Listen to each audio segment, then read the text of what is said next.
Cœur de patrimoine, Cédric Decoeur. Bonjour à toutes et à tous, nous sommes mercredi, il est un petit peu plus de 9h et comme tous les mercredis, on se retrouve pour Cœur de patrimoine.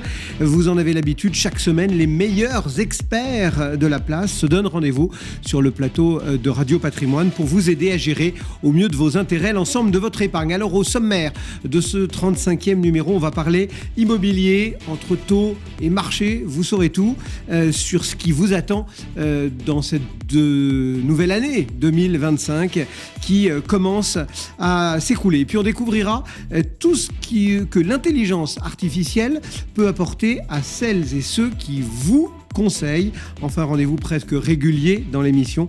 On fera un point financier sur l'univers de la tech. C'est parti pour Cœur de patrimoine. Cœur de patrimoine, Cédric Decoeur. Et on entame donc notre cœur de patrimoine en accueillant Ludovic Usieux. Bonjour Ludovic. Bonjour Cédric. Merci beaucoup d'être au rendez-vous, cofondateur d'Artémis Courtage. Et on va essayer de brosser toute la partie un peu patrimoniale de ce monde immobilier, en commençant bien sûr par la question centrale, j'ai envie de dire, celle du financement. On avait observé au cours des mois passés, là, une petite respiration avec une baisse de taux, etc. Est-ce que c'est parti pour se poursuivre ? Est-ce que finalement, ce début 2025 confirme ? Et est-ce qu'on a une idée du taux cible qu'on peut espérer ? Il y avait effectivement en fin d'année 2024 un parfum de tout va mieux. D'abord parce que les banques revenaient les unes après les autres à la table des crédits. Et qu'aujourd'hui, je peux vous le confirmer, toutes les banques sont prêteuses, à peu près pour tous les profils et tous les projets, ce qui est une excellente nouvelle et qui n'est pas arrivé depuis plus de 2 ans. Donc c'est le premier bon point et bon signe. Et puis le second, c'est que c'est entamé au cours de l'année 2024, il y a à peu près une année, une baisse des taux qui avait progressé, je le rappelle brièvement, mais qui avait progressé de manière exceptionnelle, passant de 1% taux moyen à plus de 4% taux moyen en moins de 2 ans. On a perdu quasiment 1 point sur l'année 2024. On est dans une période où les taux sont stables. La période et la tendance est plutôt baissière. Il y a des petits événements exogènes qui dans les prochaines semaines, peuvent stabiliser les taux plutôt que faire poursuivre la baisse. Mais en ce moment, on emprunte environ aux alentours de 3,30 en moyenne sur toutes les durées. Alors, on sait, quand on observe, ce qui est le cas de beaucoup des experts qui succèdent à ce micro, le microcosme, on va dire, de la gestion de patrimoine française, on sent un peu d'attentisme de la part des épargnants, de la part des investisseurs, parce qu'il y a tous ces doutes autour de la politique, etc., et des questions de finances publiques, et donc des questions, quelque part, de dette. Est-ce que cette dette française, ça a un impact? On sait qu'il y a des questions macro derrière tout ça, qu'il y a des questions de banque centrale, etc. Est-ce que cette question de la dette française, elle a un impact finalement sur le financement immobilier ? Indirectement, oui, elle en a au même titre et au même égard que d'autres indices qu'on regarde évidemment quotidiennement ou quasi quotidiennement. Quand je disais que la tendance était baissière sur le long terme, c'est que la Banque centrale pratique des baisses de taux sur ses taux directeurs depuis maintenant l'été 2024, que la dernière baisse date du 12 décembre, que la prochaine réunion devrait, au conditionnel, engendrer une nouvelle baisse de ces taux directeurs. Donc la tendance, elle est clairement baissière. Mais c'est pas la seule façon pour les banques de dépôt françaises de se refinancer, d'emprunter à la Banque centrale. Il y a d'autres moyens et effectivement, la dette française pèse un peu sur ces taux de crédit immobilier. Pourquoi ?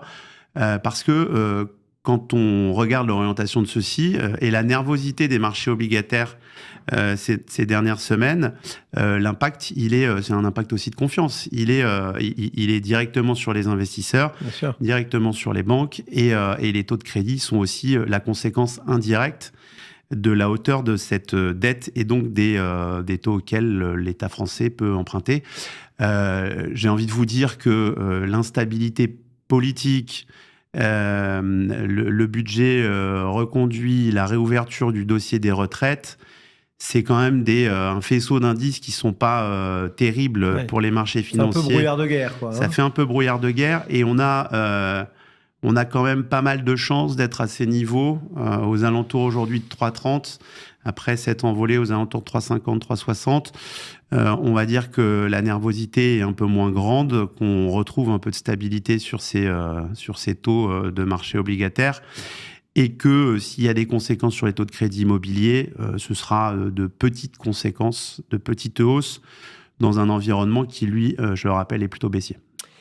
Du coup, il y a toujours des questions, on va dire, qui se posent. Est-ce le bon moment pour ceci? Est-ce le bon moment pour cela? Alors voilà, on va se les poser ce matin.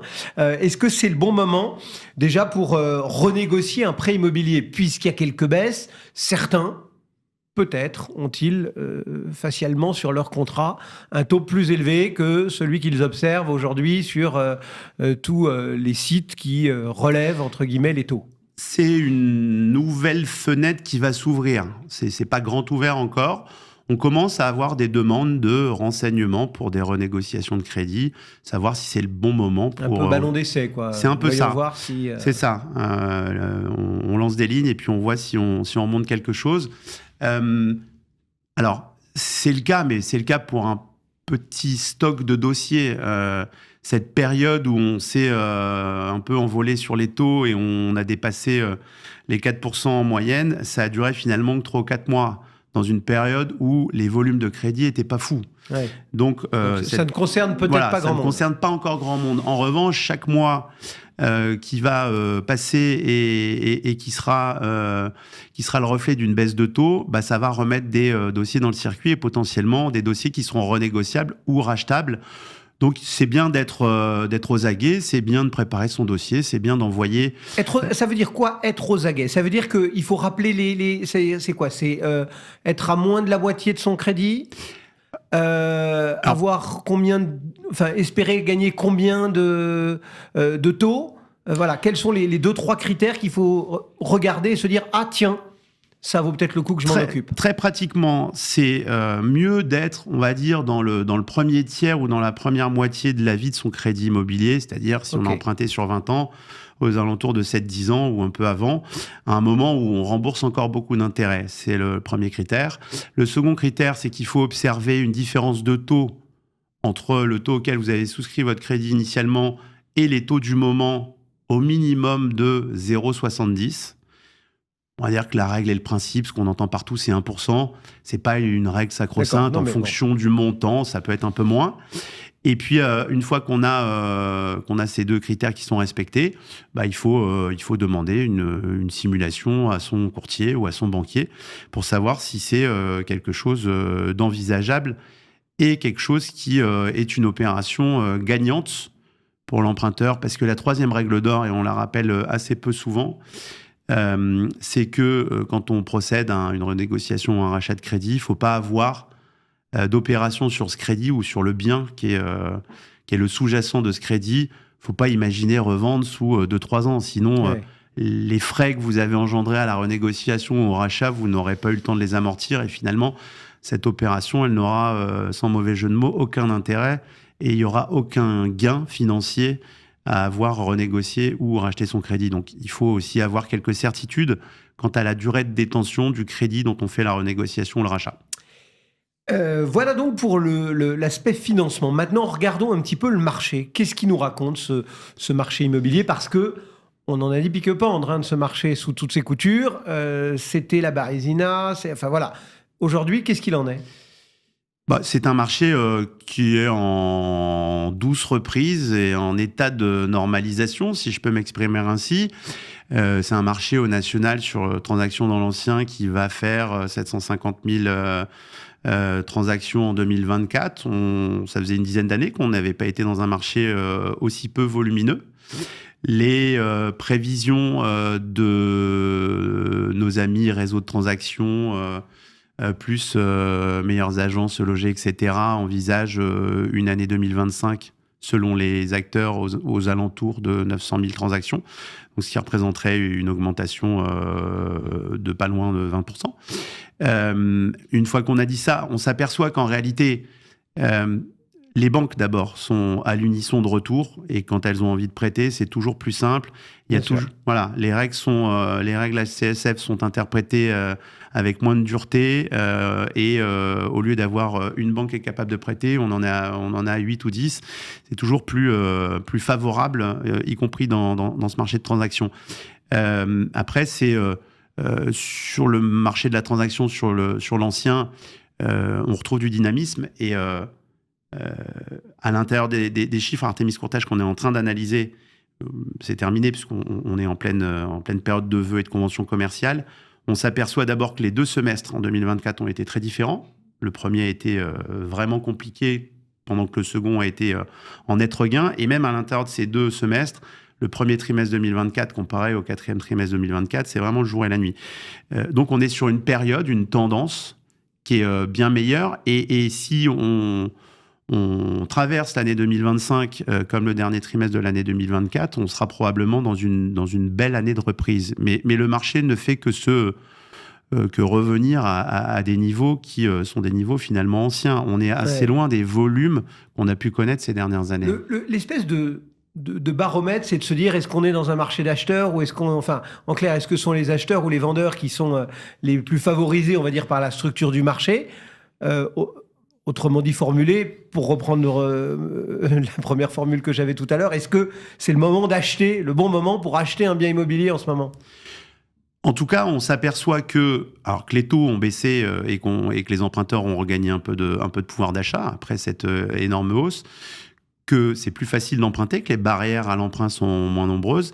Et puis on s'aperçoit aussi que dans les marchés tendus ou dans les métropoles, les négociations sur les prix sont plus faibles. On arrive aussi sur un marché de prix qui redevient stagnant, voire même un peu nerveux. Alors, c'est pas encore le cas de toute la France, évidemment, mais sur certaines villes ou certaines régions, par Île-de-France, qui avait été quand même un petit peu chahutée pendant ces 2 dernières années, reprend des couleurs. Et on s'aperçoit que c'est finalement, pour un projet de résidence principale, en tout cas, c'est plutôt une bonne fenêtre. Les négociations, elles sont moins profondes, les conditions d'emprunt sont meilleures. Finalement, on a des opérations qui se font à de meilleures conditions, avec un meilleur pouvoir d'achat qu'il y a une année. Et donc vous voyez clairement dans vos chiffres, là, depuis le début de ce début d'année, que finalement les emprunteurs reviennent, ou on n'est pas encore, entre guillemets, des grandes années? Très nettement, les emprunteurs, oui, parce qu'on se rend compte que le nombre de fiches et de prospects qu'on étudie chaque jour, on est quasiment sur des niveaux records, des niveaux même de 2022. Sur les chiffres, c'est bien meilleur, et l'année 2024 a vraiment progressé pour se terminer sous vraiment de bonnes performances. Après, en volume, c'est toujours plus bas que 2022-2021, mais qui était quand même, pour le coup, si on s'en souvient, des années exceptionnelles. On a arrêté de comparer 2024 à l'année 2023, qui était une année horrible. On compare même plus par rapport à ça, parce qu'on est repassé vraiment très au-delà. En revanche, on est, on va dire, entre 2 eaux. On n'est pas de retour encore vers les meilleures années, mais on est dans un marché qui se normalise, avec des banques qui ont très envie de prêter et qui commencent à reconstruire d'un point de vue commercial et marketing des offres destinées aux emprunteurs, ce qui n'était plus vraiment le cas en 2023 et 2024. Merci beaucoup, Ludovic. Merci Cédric. Ludovic Usieux, donc, pour Artémis Courtage et ce survol de l'immobilier, tant en termes de marché que de financement. À très bientôt. Nous, on poursuit Cœur de patrimoine. Cœur de patrimoine, Cédric Decoeur. Et on va découvrir à présent une facette de cet écosystème de la gestion de patrimoine. Celles et ceux qui vous conseillent, ou vous qui conseillez, eh bien, il existe une IA, une intelligence artificielle qui peut se mettre à votre service. Chacun connaît ChatGPT. Eh bien, on va y voir que cette intelligence artificielle, elle peut s'appliquer à la gestion de patrimoine. Vincent Aurez, bonjour. Bonjour, merci beaucoup de votre invitation. Merci de l'avoir accepté et de nous avoir rejoints ce matin sur le plateau de Cœur de patrimoine. Votre boîte s'appelle Figen AI. On va peut-être commencer par une petite fiche pratique. Qui est Figen AI ? Figen AI, c'est un nouvel entrant, une fintech dans l'univers IA, gestion de patrimoine. Alors concrètement, qu'est-ce qu'on fait ? On fait des agents IA Autrement dit, on fait des outils pour les professionnels du conseil patrimoine. D'où vous est venue cette idée, finalement, de vous adresser spécifiquement à la gestion de patrimoine avec cet outil qui débute encore, mais qui fascine tout le monde des IA? Alors, l'outil est né, l'idée est née collectivement à la rencontre des conseillers en gestion de patrimoine, des professionnels du conseil patrimonial depuis désormais plusieurs années. Ça fait 10 ans que je travaille dans le domaine de la finance et de la gestion de patrimoine. Et à force de rencontrer des professionnels qui demandaient notamment comment je peux aller rechercher de l'expertise personnalisée pour mon cas client, comment je peux avoir une aide au quotidien pour me faire gagner du temps, eh bien, il y a 2 ans, ChatGPT est arrivé. On a commencé, quand je dis on, les professionnels et l'ensemble des associés, on a commencé à regarder et on a vu qu'on pouvait faire un outil dédié à ce secteur en France. Pour autant, tout le monde, moi le premier, quand ChatGPT est arrivé, je me suis dit, tiens, qu'est-ce qui va m'apporter comme réponse sur quelques questions basiques de ce qui fait mon quotidien, de ce dont je parle sur les antennes, la gestion de patrimoine. Et les premières réponses que j'avais trouvées dans ChatGPT, je dois le confesser, elles m'ont vraiment jamais totalement satisfaite. Il y avait même quelques erreurs assez grossières. Du coup, en quoi est-ce que ça se différencie, votre proposition, Figenaï, de ChatGPT, par exemple? Alors, effectivement, ne faites pas confiance à ChatGPT, ni actuellement, ni dans 2 ans, ni dans 5 ans. Parce que par construction, on ne sait pas exactement les données sur lesquelles on s'appuie. Je vous donne un exemple. Le pacte du trail était remis en question à l'occasion des débats sur la loi de finances. Imaginons qu'il était remis en question dans la prochaine loi de finances. Qui vous dit que ChatGPT 5 l'aura bien pris en compte et on pourra être sûr que les conditions sont intégrées dans l'outil? Nous, on a pris une autre approche. On prend la technologie IA. On a construit notre propre base de données. Concrètement, c'est plus de 15 000 pages sur qu'est-ce qu'un pacte du trail aujourd'hui, les conditions, etc. Qu'est-ce qu'un FCPR, qu'est-ce qu'une SCPI, toutes les stratégies patrimoniales. Donc 15 000 pages d'une encyclopédie qui a été construite dans un seul but, être au service d'une IA qui pourra aller chercher la bonne information à jour. Et cette information à jour, on la met à jour toutes les semaines. Et donc les professionnels qui l'utilisent au quotidien, eh bien, ne font pas confiance à ChatGPT, mais font confiance à Figenaï, parce que Figenaï leur garantit une encyclopédie à jour. Bon, alors cette encyclopédie, cet outil-là, voilà, je suis conseiller en gestion de patrimoine. Au quotidien, je l'utilise comment? Au quotidien, alors, depuis 3 semaines où on a ouvert la commercialisation, c'est plus de 100 cabinets qui sont devenus clients. Et donc, on commence à avoir beaucoup de retours après des mois d'expérimentation avec plusieurs family office et conseillers en gestion de patrimoine. Comment ils l'utilisent? La première chose à retenir, c'est qu'ils l'utilisent comme un alternant. Alternant complémentaire s'ils en ont déjà, ou un alternant dont ils auraient bien eu besoin auparavant. L'alternant, qu'est-ce qu'il vient faire? Eh bien, comme un alternant, vous pouvez lui demander des choses que vous auriez peut-être très bien su faire vous-même, mais qui vous auraient pris un petit peu de temps. Je vous donne un exemple. Vous avez face à vous un client. Vous savez que pour sa retraite, il serait intéressant de faire une assurance vie, un PER et toute une stratégie patrimoniale. D'abord, la première chose, c'est que vous pouvez demander à l'alternant est-ce qu'il n'a pas d'autres idées qui pourraient être intéressantes dans ce cas spécifique. L'autre chose que peut faire l'alternant, c'est que vous lui demandez, donc vous rédigez vraiment sur Figenaï, pour ce cas client, je pense à l'assurance vie et au PER, est-ce que tu peux me réaliser l'ensemble des simulations et me présenter ça dans une fiche que je vais présenter à mon client en PDF ou dans un mail? Et l'alternant s'exécute en 1 minute maximum. Vous avez cette fiche qui est là pour vous et pour votre client sur la base de connaissances vérifiées. Bon, c'est magique et même s'il ne faut pas forcément faire confiance à ChatGPT pour ce qui concerne la gestion de patrimoine, tout le monde a déjà essayé de multiples requêtes auprès de ChatGPT en s'ébahissant de la rapidité à laquelle, et de la précision avec laquelle la réponse est souvent apportée. Malgré tout, il y a derrière ces IA énormément de questions qui se posent et je pourrais me faire l'avocat du diable en vous disant mais finalement, ok, pour le moment, vous n'êtes qu'un apprenti. Un alternant. Mais après, est-ce que vous n'allez pas finalement me piquer mon boulot de conseiller patrimonial? Et est-ce que finalement après, le client, il ne va pas directement se connecter sur Figène et se dire moi, je vais fabriquer ma gestion de patrimoine tout seul. Vous y avez pensé, ça? Bien sûr, et c'est une question tout à fait légitime. Et j'imagine que les CGP vous ont fait part de cette inquiétude? Ils font part de cette inquiétude avant de tester l'outil. Une fois qu'ils testent à quoi peuvent servir l'IA, la question revient plus jamais. Pourquoi? Parce qu'on se rend compte, et c'est ça que nous permet aussi la technologie IA, on a peur d'être remplacé. Moi, je pourrais être remplacé, mais demain, les IA pourraient devenir directeurs de société en ayant des réflexions plus rationnelles encore. Néanmoins, le métier de conseil patrimonial, c'est aussi, et je vais rien apprendre à ceux qui nous écoutent, un métier d'écoute, un métier d'empathie, un métier de savoir poser les bonnes questions pour comprendre le client. Et c'est aussi un métier de conviction. Et là, l'IA ne répond à aucun de ces besoins-là. Métier de conviction, aujourd'hui, certains conseillers ont une conviction immobilière, en particulier en France ou autre. L'IA va les aiguiller, va aller chercher la bonne information, mais n'aura pas les convictions et n'aura pas leur écoute et leur relation avec le client. Donc, nous, ce qu'on répond à cette crainte, c'est essayer l'outil, vous allez voir, il a été même conçu avec des professionnels du conseil patrimonial pour vous faire gagner du temps. On sait aussi que c'est un métier, la gestion de patrimoine, qui est extrêmement réglementé. Il faut passer sous les fourches codines d'un certain nombre d'organismes. Oui. On pense à la CPR, à l'ORIAS, à l'AMF, etc.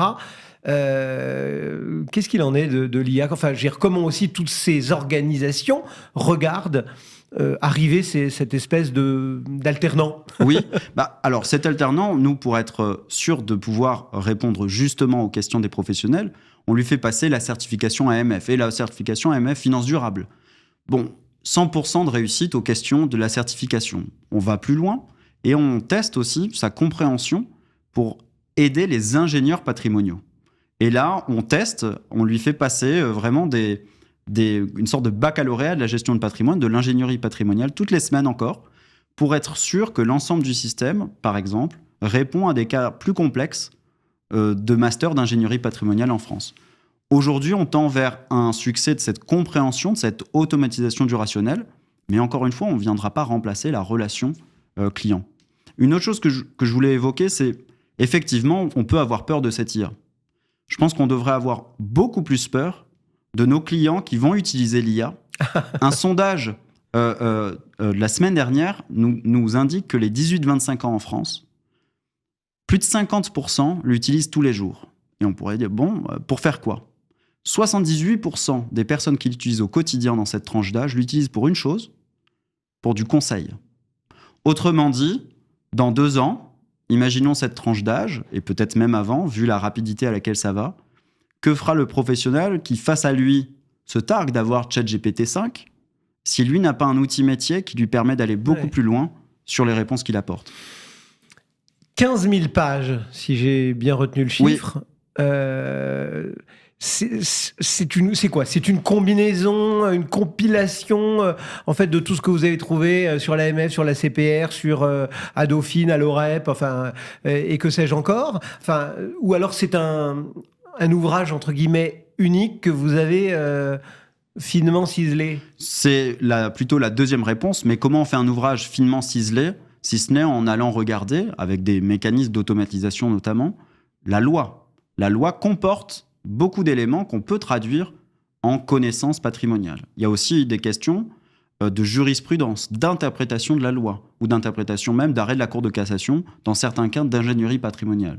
Là, on va plutôt s'entourer d'êtres humains bien réels, puisqu'on a une dizaine de personnes qui nous aident depuis plusieurs mois, pour avoir rédigé ces fiches et être bien sûr, encore une fois, qu'on a les interprétations juridiques, la loi, et on se branche très concrètement au code civil, au code monétaire financier, au BOFIP, et on regarde de très près, bien sûr, les amendements et la prochaine loi de finances pour être à jour.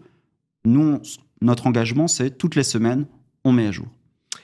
En préparant notre entretien, vous avez insisté sur le fait que vous étiez la première boîte à mission de ce secteur de l'intelligence artificielle.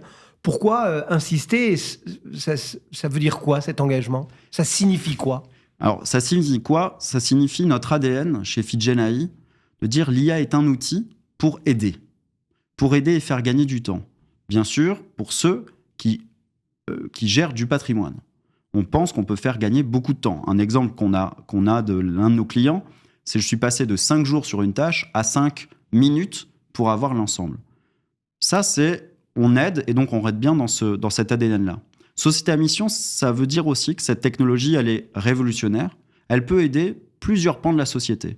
Et on s'est posé la question, comment être engagé en tant que société d'IA dans le domaine du patrimoine. Et c'est pour cette raison qu'on a conclu un partenariat avec une association reconnue d'utilité publique, le Secours Populaire, avec la Fédération de Paris. Pour faire quoi ? Pour montrer que les outils qu'on déploie auprès des professionnels du conseil patrimonial peuvent servir aussi d'autres organisations dans leur démarche de communication ou des réflexions aussi sur les clients qui viennent leur voir et qui ont besoin de conseillers patrimoniaux. Eh bien, on déploie nos outils au service de cette association de manière totalement bénévole. Et on montre encore une fois que l'IA est là pour durer, peut toucher différentes structures et qu'on peut être engagé tout en étant une start-up. Bon, donc voilà, c'est double, entre guillemets, double intérêt de cette histoire-là. J'imagine, vous nous avez dit aussi que beaucoup de cabinets, vous avez déjà regardé, vous avez déjà confiance, etc. Celles et ceux qui, ce matin, vous avoir entendu, et là, qui, au terme des 10-12 minutes qu'on va avoir passé ensemble, va se dire comment je peux bien faire pour, soit pour le découvrir, soit pour essayer, peut-être, pour ne serait-ce que tester votre outil. Totalement, ils peuvent tester d'ailleurs 2 semaines totalement gratuitement, sans engagement, et je leur donne rendez-vous sur un site internet, figen, figenai.com. Ils regardent et nous proposons 2 webinaires toutes les semaines, le lundi à 9h ou le mercredi à 17h. Si jamais ça ne va pas, on est flexible et on trouvera un créneau ensemble.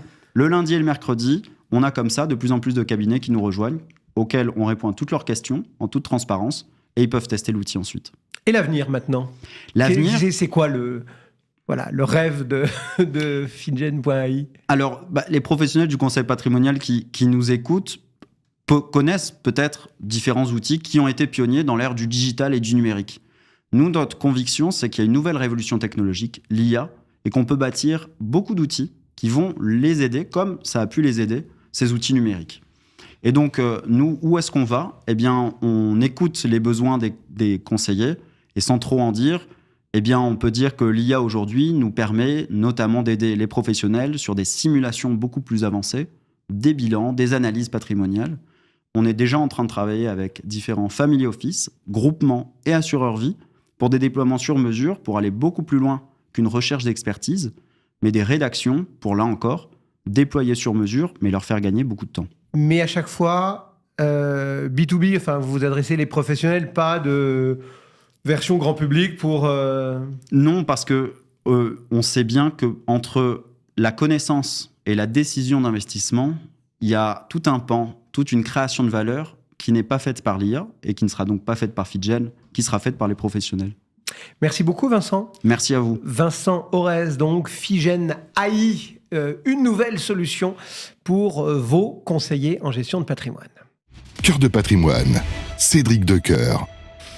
Et on poursuit et on termine notre rendez-vous hebdomadaire en évoquant une idée d'investissement. En fait, régulièrement, on illustre tel ou tel thème pour vous donner les clés si vous souhaitez investir. Et on va maintenant s'intéresser à la French Tech. Sébastien Coinon, bonjour. Bonjour Cédric, le meilleur pour la fin. Oui, le meilleur. Les startups. Exactement, les startups. Pour Sébastien, pour So We Found. On va donc voir ce que la French Tech a dans le ventre en ce début d'année. C'est vrai que c'est toujours intéressant de se remettre en marche avant après les fêtes. Quand on regarde un petit peu justement les sorties chez les startups, qu'est-ce que ça donne ? A priori, en le regardant comme ça de très loin, on a l'impression que c'est pas fameux. Vos lunettes, c'est vrai qu'ils sont bien réglées. C'est la bonne nouvelle. C'est mon opticien qui va être content. Pour 2025, voilà. Mais en revanche, faut rappeler déjà ce que c'est qu'une sortie. Les exits en anglais, c'est ce qui fait que votre écosystème va fonctionner sur le moyen long terme ou pas. Et c'est vrai que c'est un petit peu le talon d'Achille de la French Tech. Alors au début, c'est normal, puisque la French Tech a une dizaine d'années, donc on commence pas par vendre des participations ou se faire racheter ces startups. Mais c'est vrai que là, on rentre un petit peu dans le dur, on quitte la préadolescence ou l'adolescence. Il faut qu'on rentre dans l'âge adulte et que ça sorte, effectivement. Il y a plusieurs types de sorties, mais pour faire court, une exit dans le domaine du private equity, surtout des startups, du capital risque, ça va être la startup qui est rachetée par une organisation financière, donc par un autre fonds, ou alors par un industriel, par un corporate. Et troisième voie, l'IPO, donc l'introduction en bourse, mais qui se fait relativement rare, en tout cas pour nos startups. Donc bilan rapide pour l'an dernier, pour 2024, on a eu un peu plus de 350 sorties. Ça vous dit pas grand-chose. En volume, ça fait moins 2%, quasi flat. D'accord. Valeur, on est sur une baisse de 14%. Malgré tout, il y a quand même 2-3 beaux deals à rappeler. C'est peut-être des noms qui vous parleront. Donc, on a Preligens qui a été revendu à Safran pour un peu plus de 200 millions d'euros. Ça, c'est pas mal dans le domaine de l'IA, etc., des logiciels intelligents, on va dire. Et puis, Biril, l'application qui plaît aux jeunes et moins jeunes. Vous savez, on utilise les deux caméras sur le téléphone. Il faut prendre sa photo de façon obligatoire où qu'on soit. Exactement, une fois par jour, deux faces, et puis l'ambiance, le contexte derrière. Ça a été racheté l'an dernier. Ils ont peut-être eu des offres beaucoup plus intéressantes, notamment par des acteurs chinois il y a 1 an ou 2, mais là, ils ont pris l'offre de Vodoo, le français, donc ça, c'est pas mal. Au moins, ça reste chez nous. Autour de 500 millions d'euros en cash et en actions, en titres. Donc, toujours un petit peu subtil, mais voilà, tout n'est pas allé dans la poche des actionnaires. Bon. Voilà quelques noms, quelques idées, quelques illustrations. Ce marché français des FUSAC, etc., la tendance, ça ressemble à quoi? Ça dit quoi? Il y en a plusieurs. Il y en a 3 que j'ai repéré notamment dans l'excellent rapport qui a été publié la semaine dernière, signé 20VC.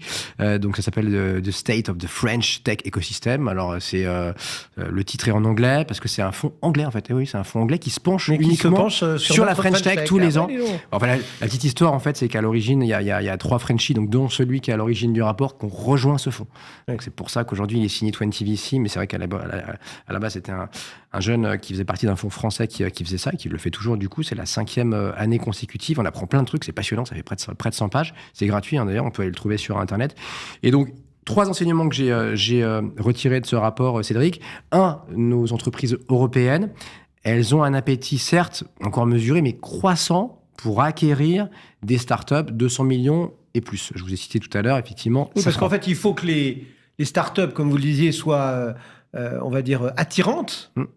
Mais il faut aussi que les chasseurs, entre guillemets, aient de l'appétit. Ça va dans les deux sens. Et d'ailleurs, c'est comme dans le business. Les startups ont besoin, effectivement, vous avez raison de le rappeler, du SBF 120, du CAC 40 pour vivre, avec des POC et des vrais contrats quand même assez rapidement. Mais aussi en sortie, ça peut être une porte d'exit pour elles.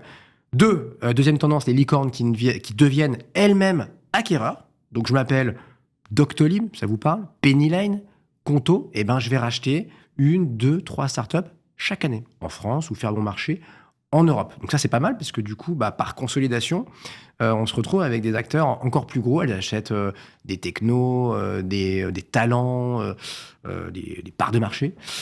Et puis, 3e tendance, c'est que le M&A, justement, qu'on évoquait parfois entre corporate et start-up, ça marche pas toujours, parce que c'est bien de regarder aussi quelques années après, une fois que ça a été intégré. Exemple, Shine qui a été revendu, donc c'est une néobanque par Société Générale. Ça veut dire que la greffe n'a pas pris. Bon, ça c'est de la FUSAC. Vous avez très rapidement tout à l'heure parlé des introductions en bourse. La bourse, qu'est-ce que ça donne? La bourse, je sais que c'est votre dada aussi, Cédric, moi j'aime bien ça. Je suis resté aussi très observateur de ce qui se passe là-bas. Et donc quand on marie start-up et bourse, forcément, moi ça me parle. Là, il faut être franchement honnête, il y a des fortunes très diverses et globalement, c'est pas super encourageant. C'est pas nouveau ce que je dis là, mais chaque année, ça se confirme. Dernier exemple en date, il y a quelques mois, Believe, un petit tour en bourse et puis s'en va. Au bout de 3 ans, ils font demi-tour. Ils repartent avec des fonds. Donc, on rachète, mais c'est pas fameux parce que du coup, tous ceux qui sont rentrés après l'introduction en bourse, ils ont globalement perdu de l'argent. En gros, donc des amours, des analystes, des actionnaires, de tout le monde, du marché. Vous êtes à moins 50, moins 55% du titre, de la valeur du titre par rapport à ces sommets, donc pré-IPO, pré-bourse. Pour le reste, à la Bourse de Paris, on nous a proposé des trucs un peu non conventionnels, on pourrait dire. Je pense à Planisware, qui est une sorte de spin-off, donc une séparation d'une filiale, une business unit de Thales, donc qui date des fin des années 90, donc c'est quand même pas plus vraiment dans la start-up, quoi. Ou alors, des petites surprises, je pense à Lighton, je ne sais pas si vous en avez entendu parler, côté fin 24, donc c'est tout récent, il y a 2 mois, dans l'IA. Il n'y a pas beaucoup de choses dans l'IA, donc en Europe et en France en particulier, donc tout le monde s'est jeté dessus. Je ne sais pas trop ce que ça vaut, mais visiblement, ça vaut quelque chose, parce que l'action, en 2 mois, a fait x2. On était à 10 € à la cotation, on est à 20 2 mois plus tard, c'est pas mal. C'est un peu mieux que notre livret A ou votre fonds euro. Oui, ça c'est sûr. Mais c'est souvent le cas de la bourse quand ça marche un petit peu. Mais la vraie question qu'on peut se poser, et c'est intéressant d'avoir votre regard, Sébastien, c'est est-ce que ce sont les produits qu'on a mis, enfin en clair, les émetteurs de cet écosystème qui ne sont pas hyper séduisants finalement et qui ratent le coup? Ou est-ce que c'est aussi un petit peu une critique qu'on fait souvent à la place de Paris? une bourse qui est pas vraiment à la hauteur, qui manque de dynamisme, qui manque de profondeur, qui manque de volume, qui manque d'intérêt, qui fait que les dossiers ont un peu du mal à trouver de l'air, quoi. Enfin voilà. C'est l'œuf ou la poule. C'est dur votre question, Cédric. Mais c'est vrai que pour y répondre en toute franchise, je dirais. Il y a des efforts à faire des deux. Donc, côté start-up, côté écosystème, plus de transparence, publier ses chiffres, même 1 an, 2 ans avant d'aller en bourse, ce qui est quasiment jamais le cas. Après, côté bourse, c'est vrai que ça manque, mais même au-delà, vous le voyez, sur les petites valeurs, etc., ça manque d'analystes, ça manque d'animation, on va dire, de la cote, ce qui fait que... Et puis, il faut mutualiser, on s'appelle Euronext, mais il faut mutualiser nos forces, parce qu'évidemment, si on se compare à des géants chinois ou américains, la bourse de Paris toute seule, elle est ridicule. Donc oui, il faut que les deux, et pourtant, je sais que certains ne ménagent pas leurs efforts depuis une dizaine d'années, pour l'instant, c'est pas encore ça. Après, si vous appelez Doctolib et qu'un jour vous voulez aller en bourse, c'est des rumeurs qui reviennent de temps en temps, ils vont pas le faire à Wall Street. Ils ont aucun client aux États-Unis. Oui, bien sûr. On va dire en Allemagne et en France. Ils le feront chez nous en Europe. À voir. Bon, on n'a pas parlé de nos licornes. Enfin, on a évoqué le fait d'être une licorne, mais on n'a pas parlé des licornes. Qu'est-ce qu'elles deviennent ? J'en ai cité 1 ou 2 tout à l'heure, même 3, Docto, Gonto, Pennyline, qui font des acquisitions. Mais c'est vrai que le rapport dont je vous parlais de 20VC, regardez cela de très près. Alors eux, ils disent... ils voient large. Eux, ils pensent qu'on a 45 licornes en France. Bon, moi, j'en compte 30, 35, mais vraiment max. C'est sympa. Ils sont plus généreux que moi. Parlons bien. Ils disent nos licornes, parce que c'est toujours pareil, tant qu'elles ne sont pas allées en bourse, on ne sait pas ce que ça vaut. Eh oui, bien sûr. C'est 10 personnes dans une salle qui se mettent d'accord. Et voilà. Donc, eux, ils disent 7 licornes françaises sur 10, on est OK. On est au moins à plus d'1 milliard d'euros de valorisation. Euro-dollar, de toute façon, c'est le même aujourd'hui. C'est pareil. Avant, on parlait en dollars, mais maintenant, c'est la même parité. Donc, ça ne pose pas de souci. On ne pourra pas me reprocher ça. Et dans ceux qui mettent... Alors, out, pas trop de surprise. Made, qui a fait faillite en Angleterre, mais c'est des Français qui avaient créé ça. United, dans le crédit, qui vient de se faire un SPAC, là. Et donc, on voit que ça vaut quelques centaines de millions d'euros. Donc, c'est plus une licorne, désolé. Et puis, Deezer, qui est plus que l'ombre d'elle-même, qui vaut 200-250 millions d'euros, bon an, mal an. Donc, on est très, très loin de la licorne. En conforté, on a des Alan, des Aircall, des Exotech dans la robotique et plein d'autres, Swile, Sorar, etc. Vodou, que je citais tout à l'heure. Et puis en risque, donc il va falloir qu'ils relèvent et qu'on ait une valo qui circule et qui soit tangible. Ouais. C'est des boîtes qui peuvent vous parler. Payfit, Ledger dans les cryptos. Moi, je suis assez étonné, mais ils mettent Ledger. Lydia, qui cherche toujours son modèle. Comment faire payer Cédric, je vous fais un Lydia, ou vos enfants, etc. Pour l'instant, il n'y a pas grand monde qui paye visiblement. Donc, il faut maintenir ce milliard de valo et qui n'est pas évident, en fait. 1 milliard, on s'était un peu habitué. C'est pas évident encore pour tout le monde. Bon, si on se projette un peu, ça peut ressembler à quoi 2025 qui vont être les grands noms, qui va mener un petit peu le bal? Il y a une tendance hyper intéressante, c'est la place grandissante des fonds, mais pas des fonds VC que vous avez pu entendre parler, qui sont par dizaines, par centaines en Europe maintenant, mais des fonds dits de private equity, donc qui viennent de tout là-haut, des boîtes beaucoup plus matures, avec des cash flows, etc., et qui ont fini par regarder un petit peu, non pas de haut, mais voilà, descendre un peu, parce qu'il faut dire que les startups aussi ont bien mûri en 10 ans. Et donc, à l'image d'un Bridgepoint, mais il y en a plein d'autres maintenant, PSG, qui est un Américain qui n'a rien à voir avec le foot, qui a fait des belles acquisitions. Donc, ils se sont posés sur des Lumap, sur des Brevo, des Kiriba, parfois en rachetant tout ou partie de la boîte, en mettant un petit peu de dette, en intéressant aussi le management, qui donne rendez-vous parfois 5-10 ans après avec du build-up, donc des acquisitions, on fait de la croissance externe en Europe, aux États-Unis, pour faire à la fin, quelques années après, un gros machin qui revendent généralement à un autre fonds ou qui mettent en bourse. Et ça, c'est vrai que c'est une tendance qu'on voit. Donc, il n'y a pas besoin de licorne, là. Ça peut être des boîtes qui sont rachetées 100, 200, 300 millions, un petit peu sous le radar. Agrégé, Exactement. Et donc, ils voient qu'il y a du potentiel. Et ça, c'est intéressant parce que ça se multiplie. Vous avez, puis évidemment, l'autre. Et donc, ça donne de la liquidité. La fameuse sortie qu'on parlait, ça offre de la liquidité au marché. Et puis la deuxième tendance, j'enfonce une porte ouverte, c'est l'IA. Alors ça bouge tout le temps, ça bouge même aujourd'hui. On voit que Wall Street tremble pendant qu'on enregistre notre émission parce qu'il y a un acteur chinois qui fait peut-être aussi bien que ChatGPT, etc. Donc ça, c'est sûr que ça va encore nous occuper tous les prochains mois, tous les prochains trimestres.